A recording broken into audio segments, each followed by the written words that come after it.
지난주에 창세기 1, 2, 3장을 이제 왔다 갔다 하면서 인간의 삶의 목표가 행복을 추구하는 것이다. 그런 얘기를 했습니다. 꼭 창세기 안 읽어도 그건 누구나 다 아는 거죠. 근데 그 행복이라는 게 도대체 뭐냐? 이걸 잘 생각을 해보면 학자들에 따라 다양하게 해석을 할 겁니다. 여러 가지 설명들이 있죠. 그런데 가장 평범하게 상식적으로 우리가 생각해 본다면 행복이라는 건 첫째, 내 신체가, 내 육체가, 내 몸이 안전해야 됩니다. 항상 뭔가 불안하고 위협을 느끼고 그러면 이건 안 좋죠. 첫째, 안전해야 되고요. 그 다음에 물질적으로 풍요로워야 됩니다. 먹고 사는 게 항상 걱정이 되고 굶고 배가 고프고 그러면 행복할 수가 없죠. 그 다음에 먹고 안전하고 풍요로워도 여러분 사랑이 없는 삶은 정말 괴롭습니다. 남자들 같은 경우에 군대 생활을 할 때는 먹고 사는 거 걱정 안 해도 됩니다. 그 다음에 전쟁만 나지 않으면 군대 생활 편합니다, 사실. 근데 안전하고 풍요로워도, 먹고 사는 거 풍요로워도 군대 생활을 좋다고 말하는 남성들은 하나도 없습니다. 전부 다 싫다고 그러죠. 왜 그러냐? 자기가 군대 오기 전에 살던 가정이라는 데는 어떻게 돼요? 사랑하는 부모, 형제가 가족이 있기 때문입니다. 그러니까 사랑하는 사람이 같이 있을 때 행복한 것이지 사랑하는 사람이 하나도 없다. 원수 같은 사람들하고 같이 산다. 이거 괴로운 일이죠. 그래서 행복하려면 조건 중에서 첫째가 안전이요. 둘째가 풍요입니다. 그리고 셋째가 사랑입니다. 근데 그렇게 살아도 하루살이처럼 오늘만 살고 죽는다면 행복할 수가 없습니다. 그죠? 또 한여름철 우러제끼는 매미처럼 한철만 살고 죽는다. 그러면 행복할 수가 없죠. 60년을 살아도 100년을 살아도 죽을 때가 되면 불안해지고 더 살고 싶은 게 사람입니다. 그러니까 가능하면 어떻게 돼요? 안전과 풍요 속에서 사랑을 하면서 영원히 영생을 누려야 우리는 행복하다고 생각합니다. 오래 살아야죠, 오래. 그런데 이 네 가지는요, 안전, 풍요, 사랑, 영생, 이 네 가지는 창세기 1, 2, 3장에 의하면 어떻게 됩니까? 하나님으로부터만 나옵니다, 이게. 하나님이 계셔야 어떻게 돼요? 에덴 동산의 풍요를 누릴 수가 있습니다. 에덴 동산의 풍요는 하나님으로부터 만들어진 겁니다. 또 에덴 동산을 천사를 시켜서 지키는 것도 하나님이 하십니다. 그죠? 그 다음에 하나님은 사랑 그 자체입니다. 하나님이 떠나면 사랑은 없습니다. 또 하나님은 생명의 근원이십니다. 영생을 가능하게 하시는 분입니다. 그렇기 때문에 그 네 가지 안전과 풍요, 사랑과 영생 이 네 가지가 다 채워질 때 우리는 진정으로 행복하다 이렇게 말할 수가 있지요. 그런데 그러므로 인간이 논리적으로 따지면요, 행복하게 살려면 어떻게 되느냐? 이 행복의 근원, 네 가지 요소의 근원이신 하나님 아버지를 떠나지 말고 항상 하나님 아버지와 함께 살아야 합니다. 그렇기 때문에 우리가 어떤 이유로든지 간에 하나님을 떠난다면 떠날 때마다 즉시 하나님께 다시 돌아와야 합니다. 이처럼 다시 하나님께 돌아오는 것을 회개라고 말합니다. 회개란 것은 우리는 보통 과거에 자기가 지었던 잘못을 입으로 고백하는 걸 회개라고 생각하는데 성경이 말하는 회개는요, 성경의 문맥 속에서 정확히 파악한다면 결국 뭐예요? 하나님을 떠날 때마다 즉시 하나님께로 다시 돌아오는 것입니다. 돌아오는 것. 그게 회개예요. 근데 우리는 하루 종일 살면서 하나님을 떠날 때가 너무나도 많습니다. 거의 24시간 중에서 하나님과 함께 있다라고 생각할 수 있는 시간이 얼마 안 됩니다. 거의 다 하나님이 잊어먹고 나 혼자서 세상을 살아가는 게 하루 24시간 중에 대부분입니다. 그렇기 때문에 사실은 회개는 어떻게 돼요? 하루 종일 수도 없이 이루어져야 되는 겁니다. 과거에 꼭 옛날에 남의 물건을 훔치고 도둑질하고 살인을 하고 간음을 하고 강도질을 하고 그것만 한두 번 생각할 때 하나님 잘못했어요 안 그럴게요. 그거 회개 아닙니다. 물론 그것도 회개는 회개예요. 근데 성경이 말하는 회개는 하나님께 돌아오는 겁니다. 그 말은 뭐냐면 우리가 떠나서 살고 있다는 것을 전제로 하는 말입니다. 그러니까 여러분들이 항상 하나님 앞에 있고 하나님과 함께 있다는 사실을 기억하고 그걸 느끼면서 살아간다면 회개할 일이 없습니다. 근데 그거를 잊어버리고 산다면 반드시 회개해야 됩니다. 근데 하나님을 떠나서 하나님 앞에 있지도 않고 하나님 앞에 있어도 하나님을 등지고 있다거나 하나님을 완전히 멀리 떠났다거나 그런 걸 어떻게 하느냐? 간단합니다. 여러분들 마음속에 불안이 생깁니다. 불안이 생기고 고통이 생깁니다. 하나님을 떠나면 반드시 불안과 고통은 따르게 되어 있습니다. 왜요? 안전과 풍요 이런 거 다 공급하시는 분이 그 근원이 하나님이기 때문에 그걸 떠나면 안전이 사라지니까 어떻게 돼요? 불안해지는 겁니다. 네. 병이 생길까봐 불안하고 병이 심해질까 불안하고 갑자기 무슨 사고가 날까 불안하고 그래서 보험을 들고 이 약 저 약 먹고 이 병원 저 병원 다니고 이 보험 저 보험 들고 불안하다는 얘기입니다. 그 말은 뒤집어 얘기하면 하나님을 떠났다는 얘기입니다. 정말 하나님 품에 온전히 안겨있는 사람은 여러분들 애 키워보신 분들 다 알죠. 애기는 엄마가 이렇게 앞쪽으로 안고 있어도 편안히 있고요. 등 뒤에다 업고 있어도 편안히 있습니다. 그죠? 그 다음에 허리 아프다 팔 아프다 해가지고 엄마가 앉은 상태에서 무릎 위에 앉혀놔도 편안합니다. 그죠? 엄마 다리에다가 허벅지에 베개처럼 베고 누워서 그러고 있어도 편안합니다. 그래서 엄마 옆에만 있으면 편합니다. 엄마와 함께만 있으면 편해요. 근데 아기가 그렇게 느끼는 것처럼 우리 인간도 하나님과 함께만 있으면 편할 수밖에 없습니다. 근데 내가 뭔가 불안하다, 뭔가 문제가 있다, 그건 이미 떠났다는 뜻입니다. 그러니까 그럴 때마다 내가 하나님을 떠났구나. 그리고 즉시 다시 돌아오는 것이 회개입니다. 그러니까 회개란 말은 평생 한 번 하면 되는 거 아닙니다. 어쩌다 한 번 하면 되는 거 아니에요. 신앙생활 초기에 한 번 하면 되는 거 아니에요. 그 다음에 1년에 한 차례씩 보통 캐톨릭에서 이제 고해성사 하듯이 그렇게 하는 거 아니에요. 하루에도 수십 번씩 할 수 있습니다. 하루에도 수십 번씩 해야 되는 게 회개입니다. 사실은. 그렇게 하면서 언제나 하나님을 떠날 때마다 돌아와야죠. 그렇게 해서 하나님께 돌아온다면 어떻게 돼요? 그러면 행복해집니다. 행복해져요. 우리에게 그 안전과 풍요와 사랑과 영생이 자연적으로 공급이 됩니다. 마치 포도나무 줄기에 가지가 붙어 있기만 하면 그 가지는 저절로 열매를 풍성하게 맺는 것처럼 당연히 그렇게 되게 돼 있습니다. 그런데 거기 여러분 주보 요약한 거 2번입니다. 거기 보십시오. 항상 회개하면서 하나님을 떠나지 말고 하나님과 동행해야 할 이유가 행복하게 살기 위한 것 이것뿐입니까? 그 네 가지 안전과 풍요, 사랑과 영생을 누리는 것 이것만 하면은 다 된 거예요? 아닙니다. 창세기 1, 2장을 잘 읽어보면 하나님은 우리에게 그보다 훨씬 더 많은 것을 약속하셨습니다. 그리고 훨씬 더 많은 것을 이미 주셨습니다. 창세기 1장 26절, 27절을 잘 생각해 보세요. 거기 뭐라고 되어 있냐면 하나님이 자기 형상과 모양대로 사람을 만드셨다고 합니다. 이 말을 정말 믿는다면 어떻게 되겠어요? 우리 인간이 하나님의 자녀란 뜻입니다. 이 말은. 그럼 여러분들 우리가 인간이 하나님의 자녀라면 어떻게 돼요? 하나님이 하시는 모든 일을 우리가 어지간한 걸 다 할 수 있어야 됩니다. 그죠? 하나님의 모든 것이 전부 다 내 겁니다. 아버지께 보통 자식 거 아니에요? 그러니까 완전치는 않을지라도 하나님의 모든 능력과 하나님의 모든 재산과 하나님의 모든 것들이 사실은 우리의 것이어야 합니다. 이건 실로 놀라운 얘기입니다. 우리가 하나님의 자녀니까요.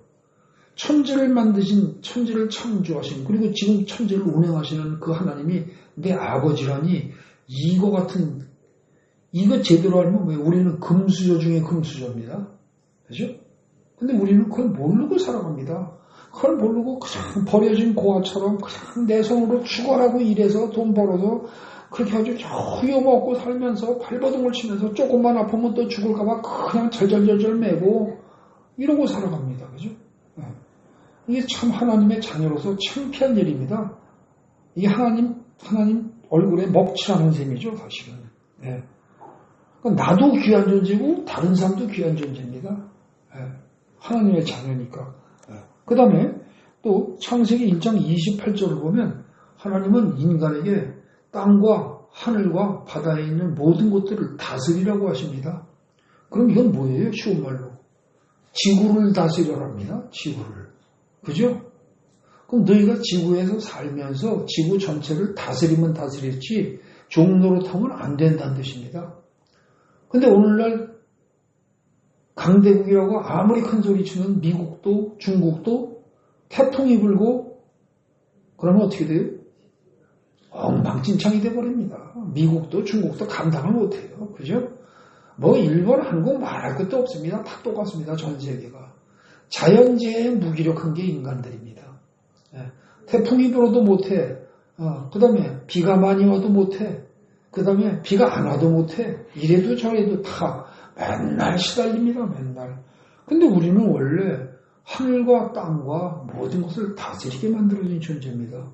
근데 그거를 잊어버린 채 우리는 바보같이 눌리고 당하고 살아갑니다.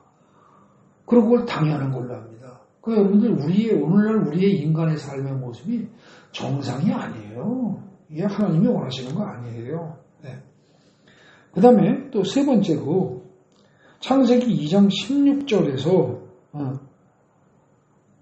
동산 각종 나무의 열매는 임의로 먹되 선악을 알게 하는 나무 열매는 먹지 말아라. 그것을 먹느라 반드시 죽으리라. 이렇게 말씀하십니다. 이걸 가지고 사람들은 뭐라 그래요? 자꾸 부정적으로 해석을 합니다. 아니 인간 만들어 놓고 처음부터 하지 말라는 소리만 자꾸 하고 강조해요. 더군다나 죽는다고 겁줘가면서 이럽니다.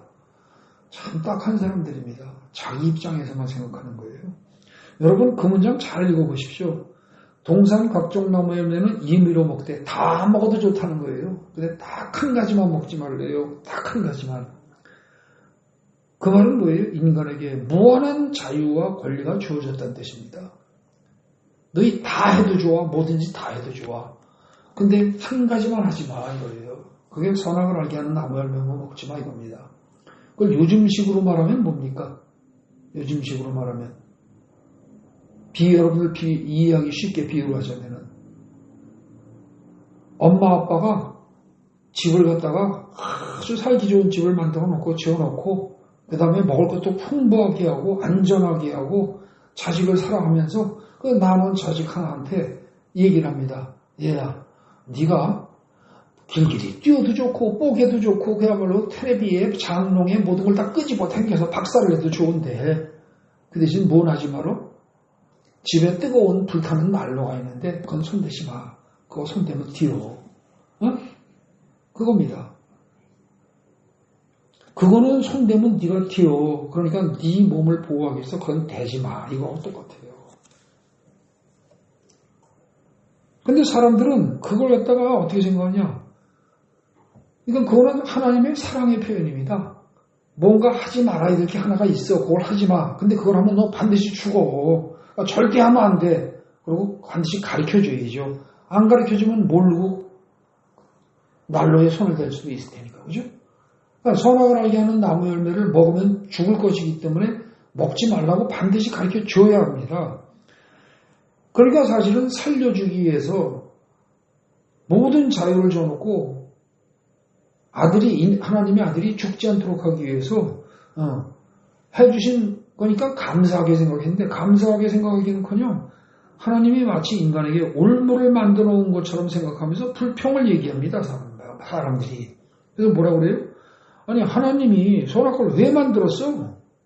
전지전능하신 하나님이라면은 아담이 그걸 먹을 것도 미리 알았을 거 아니야. 그렇다면 애당초 선악과를 만들지 말았어야지. 하나님은 결코 좋은 분이 아님이 틀림없어. 이런 식으로 생각을 한다는 거죠. 어떻습니까? 여러분도 그렇게 생각해 보신 적이 없습니까?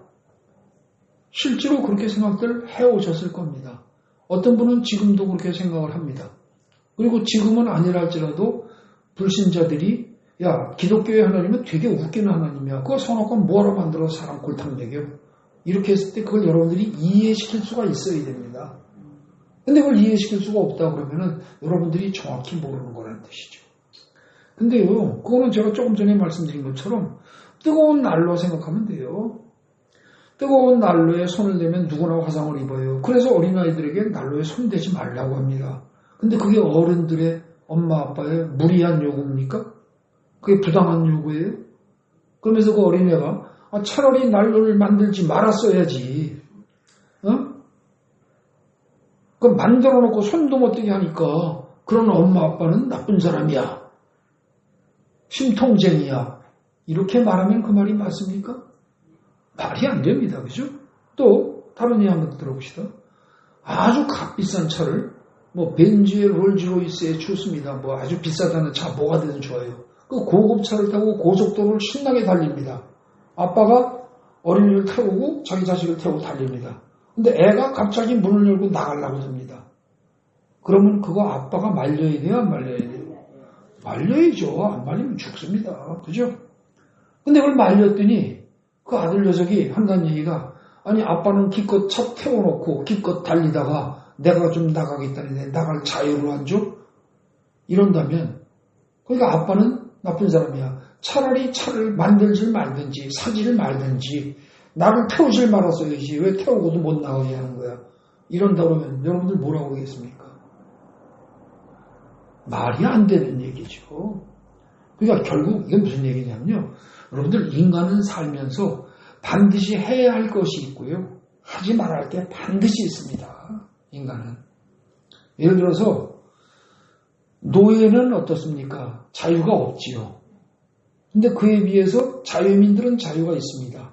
또 공산주의 사회보다 민주주의 사회는 자유가 있습니다. 근데 여러분들 민주주의 사회의 대표적인 미국이라고 해서 모든 걸 다 지 마음대로 합니까? 어림도 없습니다.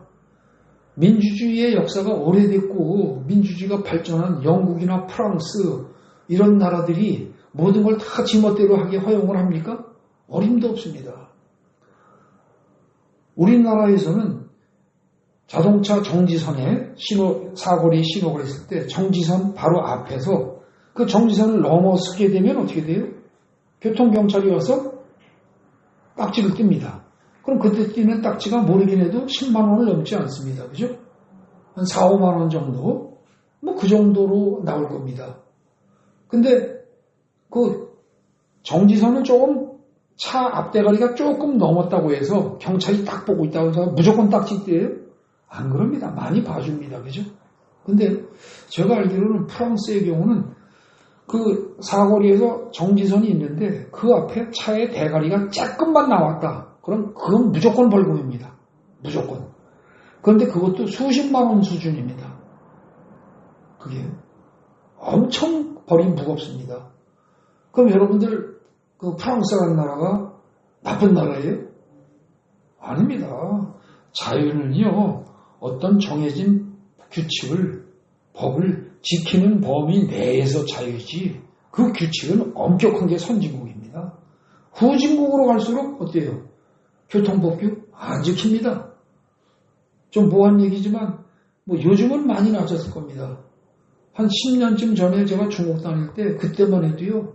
중국에는요. 중앙선 차가 막 넘어다닙니다. 나는 이렇게 가는데 차가 저쪽에서요. 그냥 차선 이쪽으로 그냥 달려옵니다.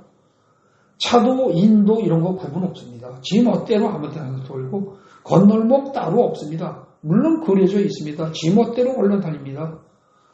그래도 아무 문제가 없다고 생각을 합니다. 여러분들 자유는요. 지 멋대로 하는 게 자유가 아니에요.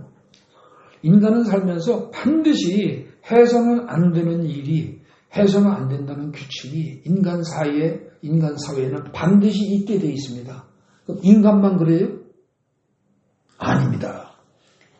인간을 만들고 인간 사회를 만드시고 천지를 만드신 하나님도 해서는 안 되는 게 딱 하나 있습니다. 뭐예요? 거짓말입니다. 하나님이 거짓말을 해보세요. 하나님이 거짓말을 할 수 있는 분이에요. 많이는 안 하지만 간간히 해요. 필요하면 해요. 만약에 그렇다고 쳐봅시다. 창세기 1장 1절 믿을 수 있어요? 못 믿어요. 하나님이 천지를 창조했다는 게 진짜인지 거짓말인지 알 수가 있어? 그죠? 에덴 동산을 만들었대. 믿을 수 있어요? 못 믿어요. 예수가 우리의 죄를 사했대요. 믿을 수 있어요? 못 믿어요. 여러분, 하나님이 거짓말을 할 수도 있다 라고 전제를 하면 성경은 완전히 박살이 납니다. 그죠? 하나님은 믿을 이유가 없습니다. 그죠?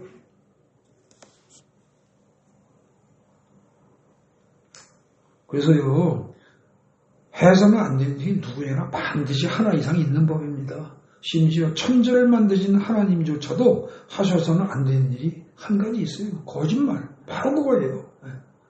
창조주인 하나님도 거짓말만큼은 해서는 안 되는 거예요. 하물며 피조물인 인간이 해서는 안 되는 일이 없어야 한다고요? 그거는 독선이죠. 지 멋대로 지 생각이죠. 그거 없으면 못 산다니까요. 그거 없으면 못 살아요. 집에서 한 가족이 살아가려면 아버지는 아버지다워야 되고 어머니는 어머니다워야 되고 자식은 자식다워야 되는데 자식이 아버지의 역할을 하고 들고 아버지가 자식의 역할을 하고 든다. 그 집은 미친 집이에요. 정상일 수가 없어요. 예. 그러니까 반드시 해야 할 것이 있고 하지 말아야 할 것이 인간 사회에는 없을 수가 없다는 거죠. 그렇기 때문에 어떻게 돼요? 에덴 동산일지라도 모든 걸 다 허용을 해도 하지 말어라는 건 반드시 하나는 있을 수밖에 없다는 말입니다. 근데 그 선악과는 먹지 말어라는 말씀은 왜 했다고요? 죽을 테니까. 그러니까는 그걸 아담이 죽지 않도록 하기 위해서 선악을 알게 하는 나무 열매는 먹지 말라고 금지 규정을 세우시고 그걸 갖다가 인간에게 알려주신 하나님은 좋은 하나님이지 인간을 올가매는 하나님이 아니란 말입니다. 지극히 당연한 거예요, 이거는. 네. 근데 이렇게 얘기를 하면 사람들은 그럽니다. 아니, 그거 선악을 알게 하는 나무 열매를 만들어 놓고 그거 먹어도 안 죽게 하면 될 거 아니야? 이럽니다. 안 죽게 하면 될 거 아니야. 안 죽게 할 수가 있어요, 없어요? 하나님이 하실 수 있어요, 없어요? 아니에요. 하나님이 그거 못하세요. 전지전능에도 그건 안 돼요. 왜냐? 이제 그걸 따지는 게 7번입니다. 제가 써놓은 7번이에요. 자, 선악을 알게 하는 나무 열매를 먹지 말라고 하셨어요. 먹으면 반드시 죽는다고 그랬어요. 근데 먹으면 반드시 죽는다는 말이 너 그거 먹으면 내가 죽일 거야? 그 뜻입니까? 아니면 너는 그걸 먹으면 반드시 그걸 먹은 걸로 인해서 죽을 수밖에 없게 될 거야? 이런 뜻입니까? 후자입니다. 죽을 수밖에 없게 된다는 겁니다. 근데 선악을 알게 하는 나무 열매를 먹었는데 왜 죽을 수밖에 없을 거예요? 그거요. 조금만 생각해보면 압니다. 선악을 알게 하는 나무 열매를 먹지 말라는 말은 선악 판단 자체를 모른 채 짐승처럼 살라는 뜻입니까? 아니에요. 무엇이 선이고 무엇이 악인지는 알고 살아야 돼요. 그거 모르면 강아지죠. 그거 모르면 개돼지예요. 그러니까 선악 판단을 할 줄도 모르면 그거는 개돼지고 전응아예요. 아시겠습니까? 완전 전응아죠. 그거는 개돼지 수준의 전응아예요. 그러니까 선악 판단을 모른 채 짐승처럼 살아가는 말은 절대 아니에요. 그건 무슨 뜻이에요? 하나님이 정하신 기준을 가지고 하나님이 정하신 기준으로 선악을 구분은 해야 돼요. 근데 하나님이 정하신 기준으로 선악을 구분은 하되 각자가 자기 자신의 기준으로 선악 구분을 하지 말라는 얘기입니다. 아시겠어요? 하나님이 정하신 기준으로 선악 구분을 하면서 살아야 돼요. 당연히 그래야 돼요. 그런데 자기 자신의 기준으로 자기가 잣다가 돼서 선악 판단을 남에 대해서 어쩌고 남에 대해서 자기가 판단을 해서는 안 된다는 겁니다. 이해되십니까? 도둑질을 하지 말라라고 하나님이 말씀하셨어요. 그러면 도둑질을 하는 사람은 누구든지 그거는 나쁜 사람이에요. 그죠? 그거는 알고 살아야 돼요.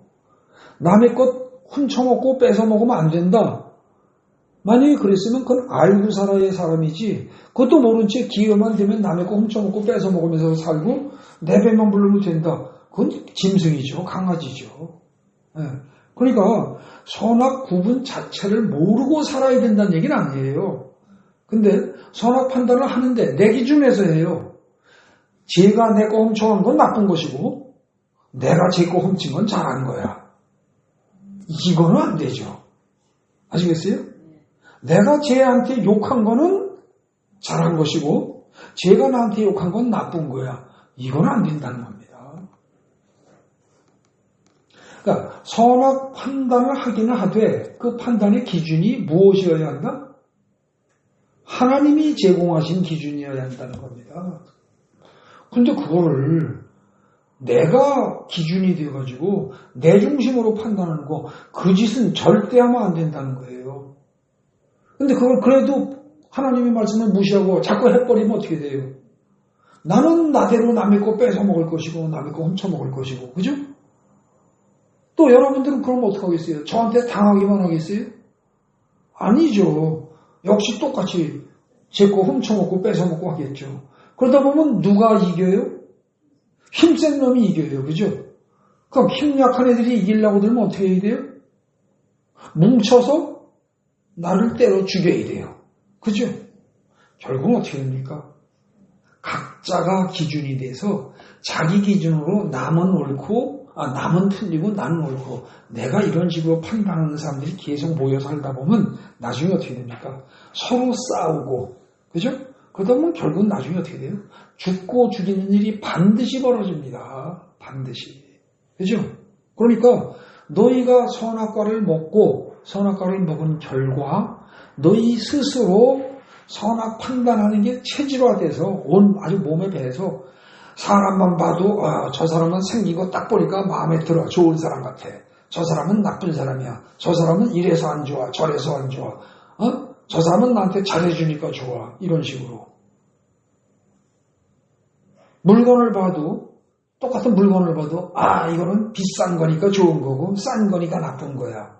이런 식으로 항상 좋다, 나쁘다를 사람을 보든 사물을 보든 무엇을 보든지 그렇게 판단하기 시작하면 어떻게 돼요? 사람들 사이에 반드시 갈등이 생기고 싸움이 생기고 그 결과는 결국은 뭘로 간다? 죽고 죽이는 일로 간다는 겁니다. 그러니까 선악을 알게 하는 나무 열매를 먹지 말아라. 먹으면 반드시 죽으리라 하는 말은 즉석에서 죽는다는 뜻이에요? 아니에요. 너희가 그 태도로 계속 살면 그것이 오랜 세월이 지나면 반드시 죽고 죽이는 일이 생길 수밖에 없다. 그죠? 그겁니다. 그렇게 해서 죽고 죽이는 일이 생기기 전에도 죽습니다. 어떻게 해요? 내 속에서 막 열이 나는 거예요. 불이 나는 거예요. 저 바보 같은 인간, 병신 같은 인간, 잘날 것도 없는 인간이 나보다 잘 살고 땡땡거리고 큰소리 치고 살고 이런 걸 보면 속에서 불이 나는 거죠. 뺏어오고 싶은데 뺏어올 수는 없고 훔치고 싶은데 훔칠 수도 없고 왜 속에서 불이 나요? 그러면 어떻게 돼요? 즉 속에서 뭐예요? 미움, 시기, 질투, 원망, 분노 이것들이 속에서 들끓어요. 비교의식, 열등감 이런 것들이 들끓어요. 교만이 막 넘쳐나요. 그럼 어떻게 돼요? 그 사람 마음의 병이 생기죠. 그죠? 마음의 병이 생기면 나중에 뭐입니까? 우울증 생겨요. 불면증 생겨요. 그리고 암이 생겨요. 온갖 병이 다 생겨요.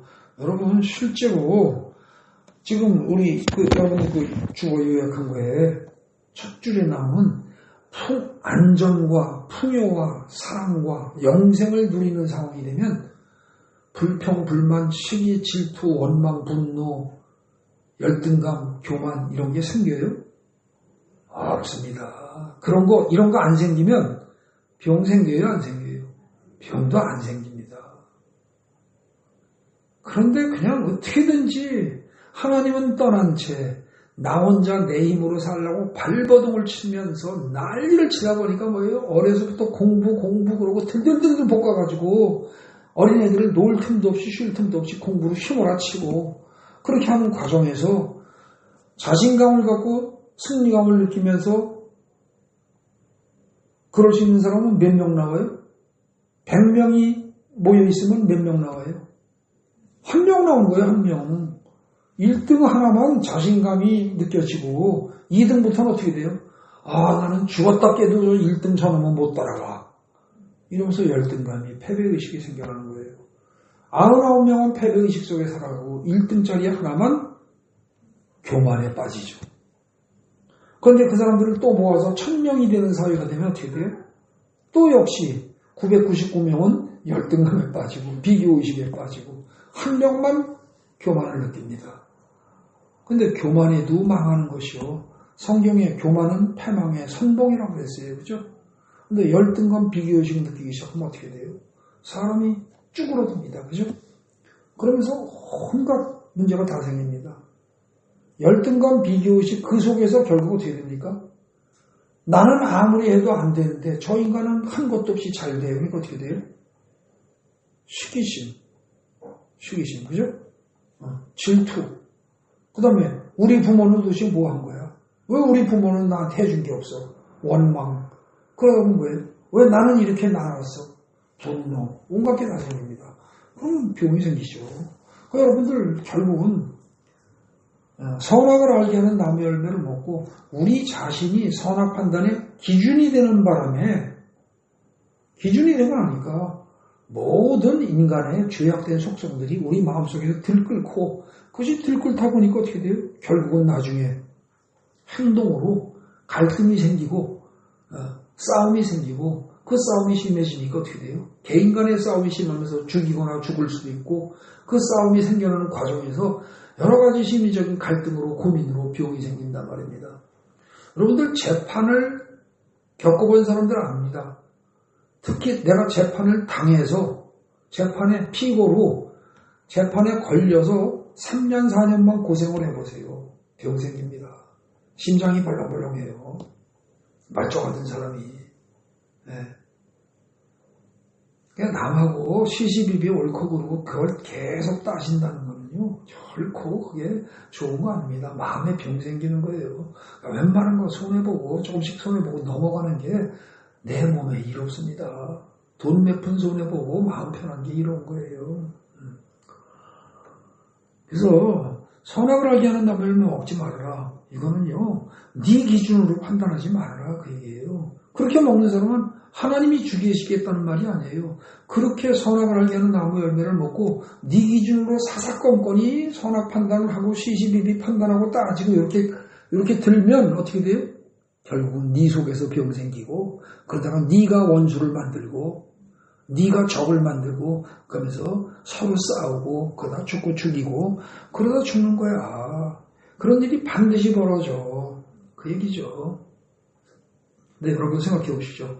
각자의 기준으로 선악 판단을 한다는 말은 이미 하나님이 제공하시는 하나님이 제시하는 선악 판단의 기준을 떠났다 안 떠났다? 떠났다는 거예요. 그거 떠났으면 하나님을 떠난 거예요. 그럼 하나님을 떠나면 어떻게 돼요? 하나님을 떠났는데 하나님은 원래 행복의 근원이에요. 아까 말한 안전과 풍요와 사랑과 영생을 다 제공하는 분이에요. 근데 하나님을 떠나니까 그게 없어지죠. 자, 안전이 떠나니까 어떻게 돼요? 안전이 떠나니까 불안이 옵니다. 그 다음에 풍요가 떠나니까 어떻게 돼요? 궁핍해집니다. 그죠? 사랑이 떠나니까 어떻게 돼요? 미움이 옵니다. 미움과 분노가 생겨요. 그 다음에 생명이 끊어지니까 어떻게 돼요? 사망이 오는 거죠. 여러분 그 주보의 7번에 끝부분에 빨간 글씨 마지막 줄입니다. 네. 각자의 기준으로 선악 판단을 한다는 것은 선악 판단의 주체이신 하나님을 떠났다는 뜻인데 이건 동시에 무슨 뜻이냐? 안전과 풍요와 사랑과 생명의 근원을 떠난 것이기 때문에 반드시 어떻게 돼요? 불안과 궁핍과 미움과 사망이 오게 된다는 거예요. 근데 우리가 이거에서 벗어나는 사람이 어디 있습니까? 전부 다 이 속에 사는 거죠. 근데 우리는 이걸 갖다 모른 채 어떻게든지 쫙 하고 새벽부터 밤늦게까지 뼈가 으스러지게 고생해가면서 자존심 죽여가면서 속을 끓여가면서 꾹꾹 참으면서 돈 벌려고 발버둥을 쳐요. 그렇게 발버둥을 치면서 살다가 어느 정도 돈을 벌고 살만해지고 하다 보면 어떻게 돼요? 그다음 병 생겨요. 나이 40, 50 넘어가요. 집 하나 사고 차도 쓸만한 거 사고 돈 좀 모았다 싶으면 덜컥 암 생겨요. 그죠? 네. 그러고 설령 또 암 안 생겨도 그러고서 이렇게 쭉 살다가 보니까 다 된 것 같은데 행복할 것 같은데 자식이 크면서 지질이 속을 새겨요. 그죠? 왕년에 지가 부모 속 새긴 것보다 곱빼기로 속을 새겨요. 공부는 죽어도 안 하고 나쁜 짓은 골라서 하고 그럼 속을 새겨요.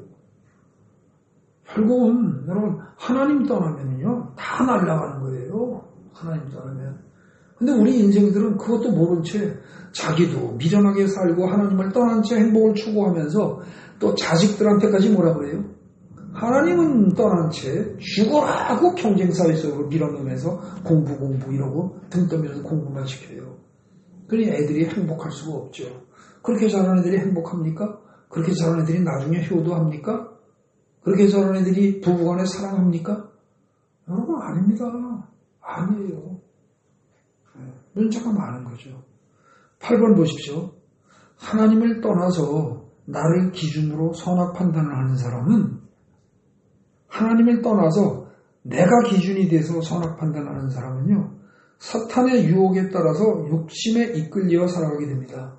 창세기 3장 5, 6절을 보면 창세기 3장 5, 6절 한번 펴보세요. 거기 뭐가 나와요?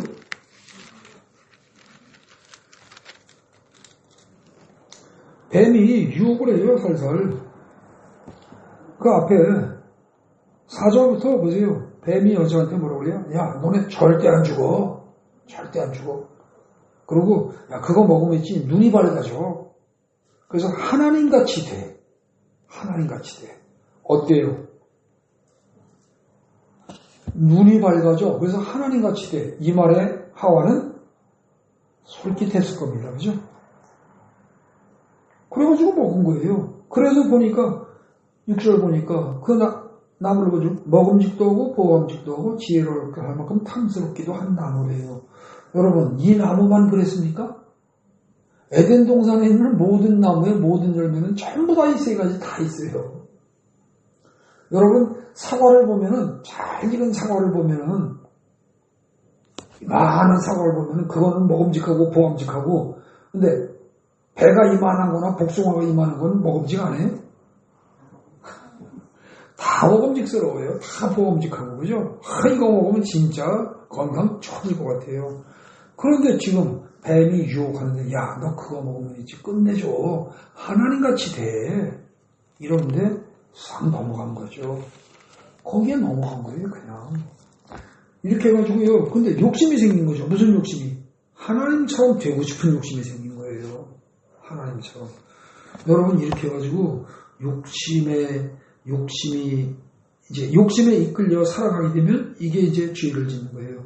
이 욕심이 비교의식을 낳습니다. 비교의식은 열등감 아니면 교만을 낳게 됩니다. 그 결과 비교의식에서 열등감이 생겨나고 나면은 무력감, 자책감, 자기확대, 우울증 이런 걸로 막 이어집니다. 그 다음에 이게 열등감이 아니라 비교의식 속에서 열등감이 아니라 교만이 이제 교만이 이게 쌓이게 되면 어떻게 돼요? 남을 개무시하는 거죠. 남을 다 무시하고 자기만 잘났다고 막 이럽니다. 그죠? 근데 그렇게 하는 과정에서 이 두 가지가 항상 교만할 수 있는 사람은 없습니다. 여러분 무엇이든지 다 세계 1등으로 하는 사람이 있어요? 아니에요. 그렇지 않아요. 네. 다 사람마다 다 잘하는 거 있고 잘못하는 거 있어요. 유럽 전체를 지배했던 나폴레옹이라는 사람은 키가 150cm 정도 됐다고 합니다. 조금해요. 프랑스 사람들이 전반적으로 키가 적은 편입니다. 근데 그래도 그렇지 남자가 150cm니까 어때요? 이 키가 적어가지고 나폴레옹 항상 그것 때문에 속된 말로 쪽팔리는 겁니다. 자존심이 상하는 거예요. 네. 뭐 그런 식이에요. 뭐든지 다 잘하고 뭐든지 1등인 사람은 없습니다. 돈은 많은데 무식한 사람이 있고요. 예. 또 대단히 유식한데 또 먹고 살기 힘든 사람도 있고요. 천 가지 만 가지입니다. 그죠? 사람은 굉장히 똑똑한데 못생긴 사람도 있고요. 그죠? 생긴 건 멀쩡한데 참 어떻게 저 사람 저렇게 빈 깡통이고 무식할까 싶을 정도로 인격이 의심스러운 사람이 있어요. 생긴 거에 100분의 1만 닮아도 꽤 괜찮을 텐데. 이런 사람 많습니다. 그죠? 다 갖춘 거 있고 못 갖춘 거 있는 거죠. 네. 그런데 그러다 보니까 어떻게 돼요? 교만해지기보다는 열등감에 빠지는 경우가 훨씬 많습니다. 근데 그렇게 되면 결국은 여러 가지 그런 미움, 시기, 질투, 원망, 분노 뭐 이런 것들이 그 속에서 쌓이면 그 결과 온갖 질병과 경쟁, 싸움 이게 실제로 벌어지게 되고 그 결과는 최종적으로 사람을 죽고 죽이는 일이 생겨나죠. 그래서 성경은 이걸 간단히 요약해서 야고보서에서 뭐라고 표현해요? 1장 15절 야고보서 욕심이 잉태한즉 죄를 낳고 죄가 장성한즉 사망을 낳느니라. 여러분 욕심에 이끌려서 살아가다 보면 죄를 짓게 됩니다. 살인 간음 안 해도요 마음속으로 시기하고 질투하고 원망하고 분노하고 하는 자체가 엄청난 죄입니다. 그 죄를 저지르다 보면 결국 어떻게 돼요? 병 생겨요. 암 생겨요. 그리고 뭐 죽을 병 생기고 정신병 생기고 그래요. 뭐 암 환자들 제가 비난하는 말 아닙니다. 왜? 저는 암을 2번이나 겪었던 사람이기 때문에 절대 비난의 뜻으로 하는 말은 아닙니다. 특정인을 비난하는 거 절대 아니에요. 근데 그건 일반적인 진리입니다. 당연한 거예요. 그래서 결국 뭐예요? 욕심이 잉태하면 죄를 낳고 죄가 계속 쌓이고 장성하면 사망을 낳는 거예요. 근데 우리는 죄를 안 질 수가 없습니다. 왜? 죄가 뭐라고 했어요? 하나님을 떠나는 거거든요. 하나님을 떠나지 않고 살 수 있습니까? 깜빡하면 하나님 떠납니다. 근데 우리는 그때마다 어떻게 돼요? 즉시 돌아와야죠. 그러니까 즉시 하나님께 돌아오면 회개하면 죄가 장성하지 않아요. 그죠? 근데 돌아오지 않고 계속하면 죄가 점점 큰단 말입니다. 그럼 죄가 크면 그 결과는 최종적으로 사망이라는 거죠. 네. 그래서 인간 세상의 모든 고통과 고난, 사망은 사실은 왜 오는 거예요? 하나님을 떠난 채 계속 살아가기 때문입니다. 잠시 떠난 건 그럴 수 있어요. 아시겠어요? 근데 하나님을 떠난 채 고통과 고난이 계속 오는데도 불구하고 죽어도 하나님께는 안 가는 거예요.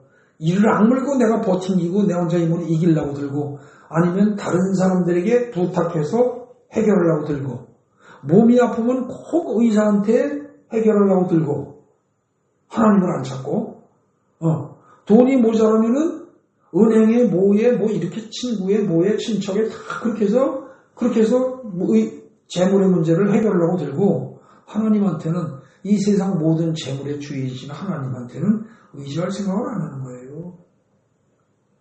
근데 그러면 어떻게 한다? 제가 지난번 설교에 아마 얘기했을 겁니다.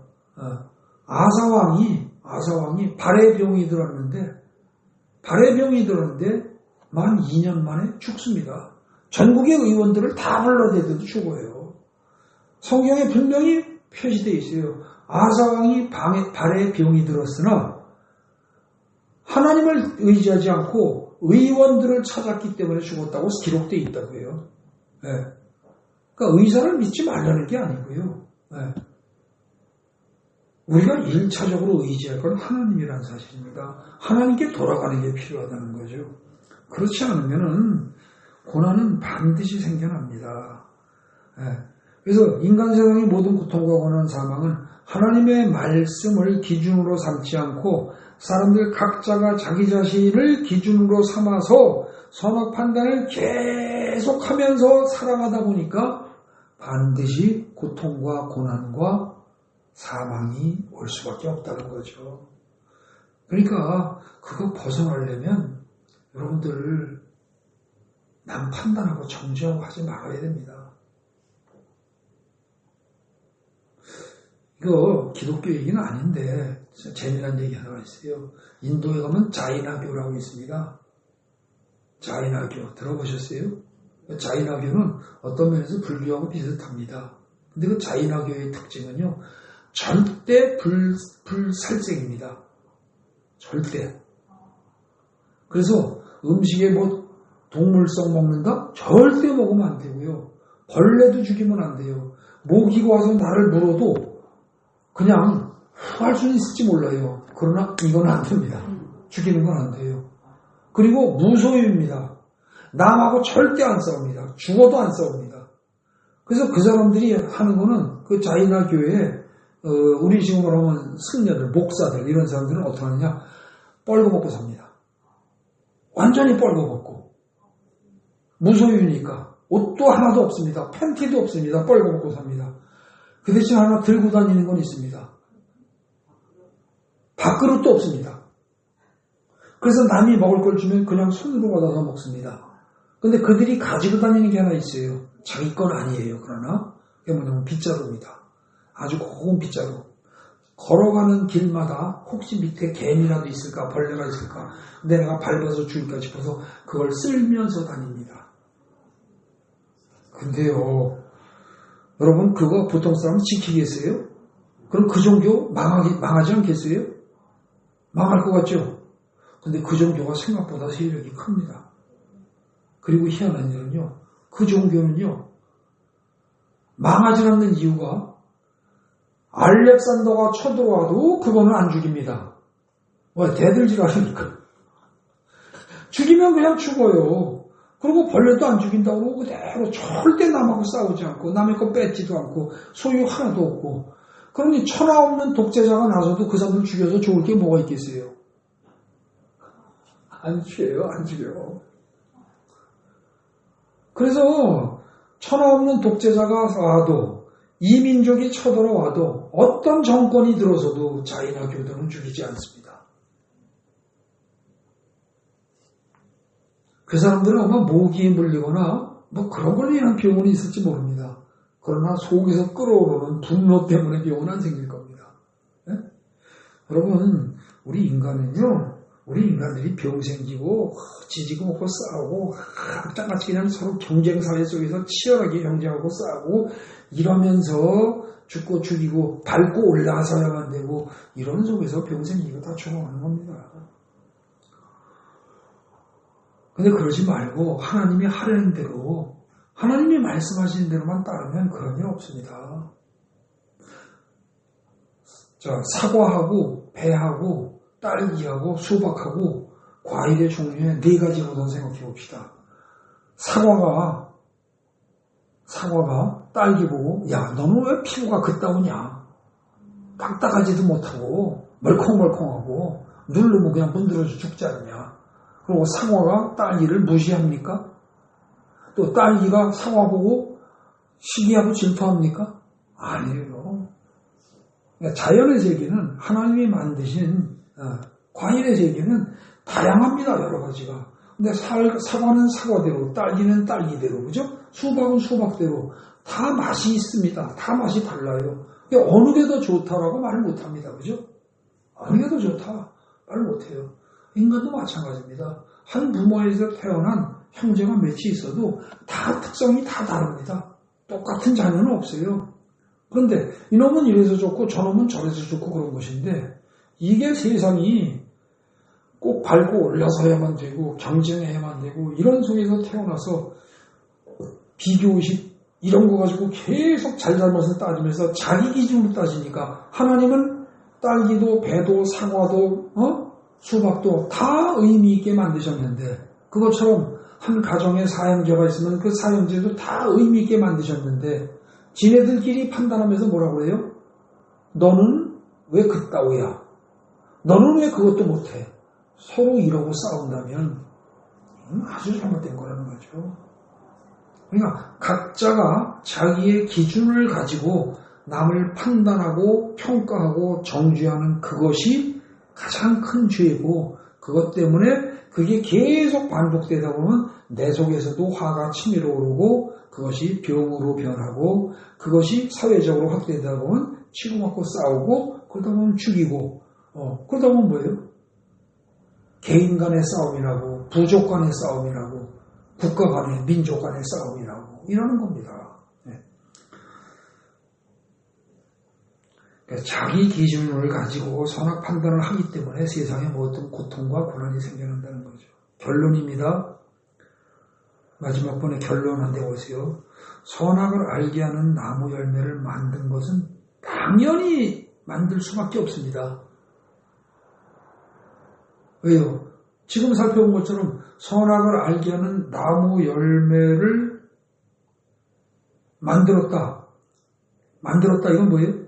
해서는 만들었는데 이걸 먹지 말래요. 해서는 안 되는 일이 반드시 있다니까요. 그죠? 근데 선악을 알게 하는 나무 열매를 먹지 말아라고 그랬지 선악을 모르라고 한 건 아니에요. 그죠? 네. 아까 우리가 살폈습니다. 선악을 알게 하는 나무 열매를 만드는 것은 필연입니다. 아까 그 3번, 4번에서 뜨거운 난로 얘기했잖아요. 그죠? 난로가 없이 살 수는 있어요. 그럼 난로 없이 살면 겨울에 춥습니다. 그죠? 난로는 필요한 거예요. 선악을 알게 하는 나무 열매는 필요한 거예요. 그 자체가 그 대신 뭐예요? 그걸 먹지는 말라는 거예요. 만질 수는 있어요. 선악을 알기는 알아야 돼요. 만지고 구분을 할 줄 알아야 돼요. 그런데 그걸 먹으면 안 돼요. 먹으면 어떻게 돼요? 먹는 순간 나와 하나가 돼버려요. 그러면 선악 판단하는 게 본질이라는 거죠. 보는 사람마다 보는 물건마다 좋다 나쁘다를 판단을 해요. 그렇게 되면 반드시 싸움 난다는 거죠. 또 해서는 안 되는 일이 누구에게나 반드시 있습니다. 또 먹지 말라고 한 거 당연합니다. 우리 인간을 보호하기 위해서 먹지 말라고 한 거예요. 그렇기 때문에 하나님은 결코 나쁜 신통쟁이가 아니에요. 여러분 집안에서 아버지와 아들이 각자 자기의 기준으로 계속 아버지는 아들한테 손가락질하면서 너는 왜 그따위야 이러고 아들은 아들대로 아버지한테 아버지 왜 그따위로 하십니까 이러보세요. 아버지들은 할 말이 있어요. 나는 옛날에 공부할 때 굶으면서 공부했는데 내가 그야말로 굶어가면서 돈 벌어가면서 공부했는데 너는 먹을 거 입을 거 다 챙겨주고 공부하려고 앉아서 공부만 하는데 그것도 안 해 이놈 새끼야 이럽니다. 그죠? 그게 오늘날의 아버지 세대들의 주장입니다. 타당합니다. 그죠? 그러면 오늘날 그 아들 세대는 뭐라고 그래요? 아버지는 꼴통같이 꼰대같이 옛날 얘기만 하고 있어. 요즘 그런 놈이 어디 있어요?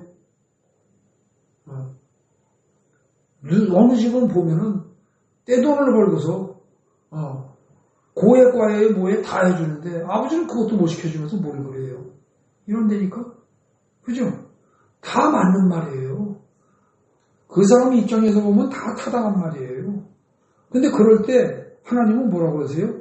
아버지 보고 옳다, 아들 보고 옳다? 안 그러십니다. 아버지로서 네가 지켜야 할 기준이 행동 기준이 있고 아들로서 네가 지켜야 할 게 있다 그럽니다. 그래서 에베소서 같은 경우는 뭐라고 그래요?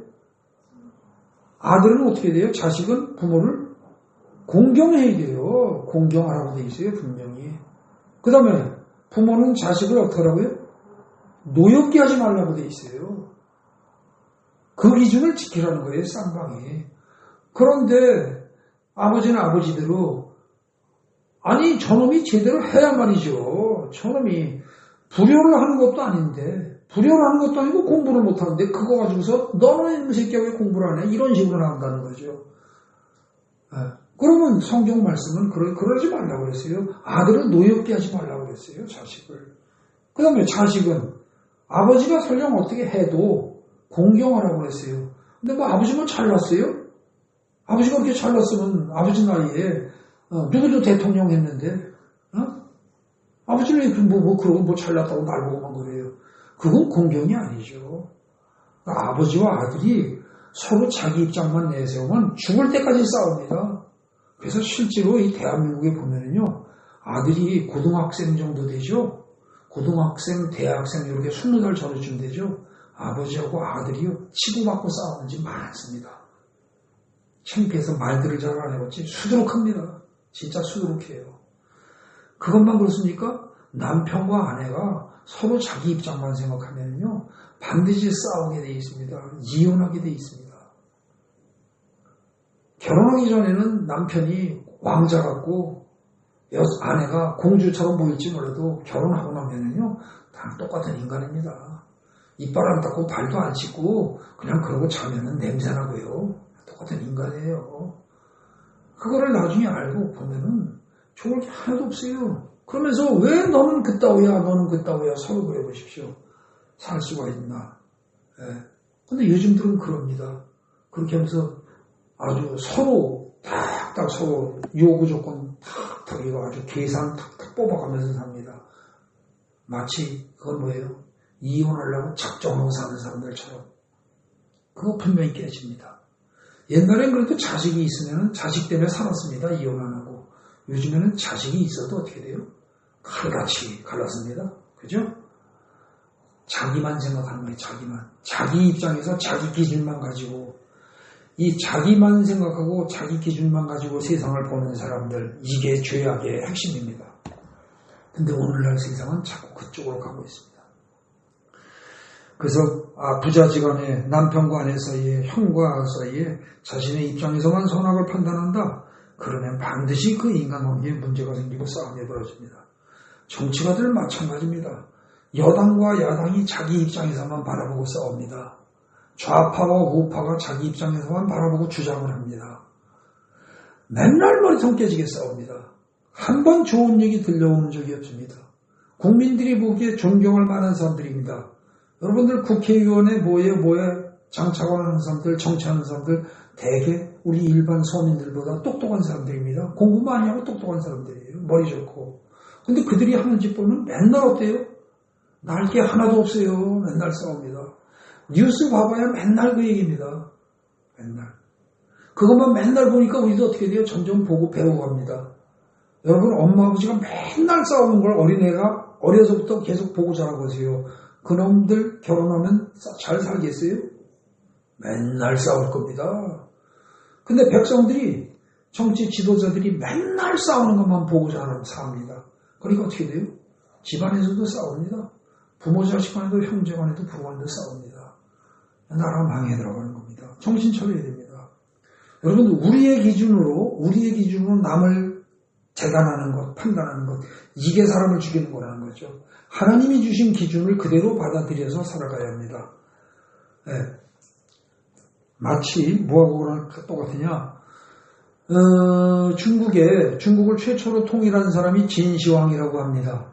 근데 진시황이 중국을 통일한 다음에 처음 한 일이 뭐예요? 진시황뿐만 아니라 모든 나라들이 통일을 하고 나면 그 통일한 지역 전체에 도량형을 통일해 버립니다. 도량형이 뭐예요? 도가 자입니다. 잣대. 길이를 재는 기준을 일치시키고 한 가지로 부피를 재는 도구, 뒷박이나 말 이거를 일정한 크기로 정해놓고 균형, 저울이라는 뜻입니다. 저울추를 일정하게 하고 그래서 농작물의 모든 것에 길이와 부피와 무게를 재는 단위를 통일을 시키지 않으면 국가가 다 무너져 나갑니다. 그래서 어느 나라든지 진시황은 물론이고 어느 나라든지 그걸 통일하지 않고는 국가가 성립이 안 됩니다. 대한민국에 만약에 서울에서는 요만큼이 1m고 저기 경상도 가니까 이만큼이 1m고 전라도 가니까 또 이만큼이 1m고 그렇다고 해보세요. 옷감 장사 하겠어요? 할 수가 없어요. 똑같아야 돼요. 그죠? 그래서 이게 달라지면 안 돼요. 근데 세상에 그런 것들은 다 통일해서 씁니다. 그래서 우리나라도 지금 어떻게 됩니까? 길이를 잴 때는 미터법을 쓰죠. 몇 센치, 몇 미터 이걸 쓰지 옛날처럼 한 척, 두 척, 한 자, 두 자 이런 거 안 쓰죠. 그 다음에 무게를 잴 때는 어떻게 돼요? 몇 그램, 몇 킬로그램 이렇게 재지 한 근, 두 근 이러지 않잖아요.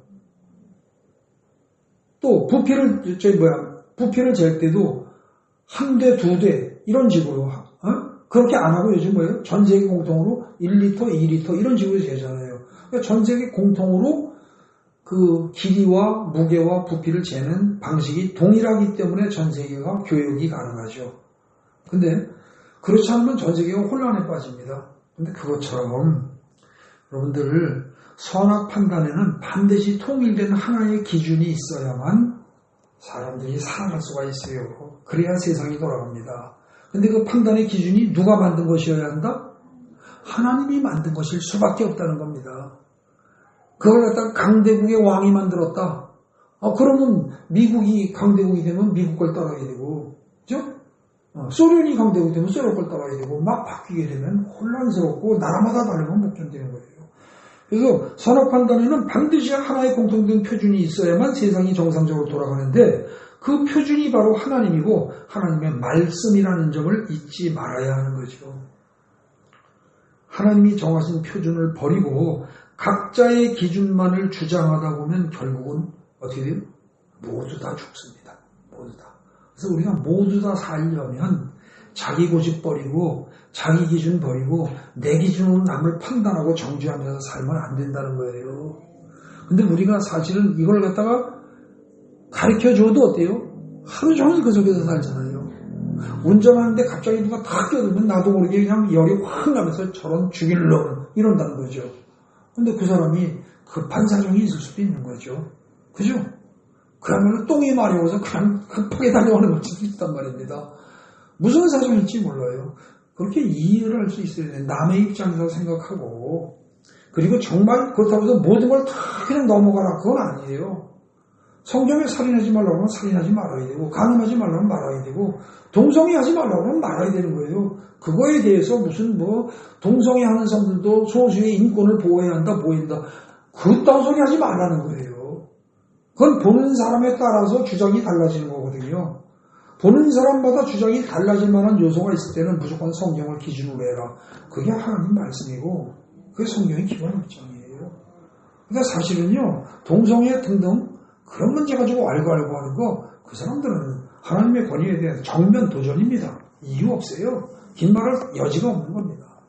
그리고 우리는 이 성경의 창세기에 선악과를 왜 만들었는가 이 문제를 제대로 알고 확실히 알고 여러분들 자신이 하루에 자기도 모르게 하나님을 떠난 채 자기 생각으로 남을 선악 판단하고 남을 비판하고 판단하고 정죄하고 하는 짓을 하루에 몇 번을 했나 잘 생각해 보세요. 그래서 그 횟수가 100번이었다. 그게 하루하루 갈수록 한 번씩이라도 줄어들어야 됩니다. 자꾸. 그게 우리가 살아갈 길입니다.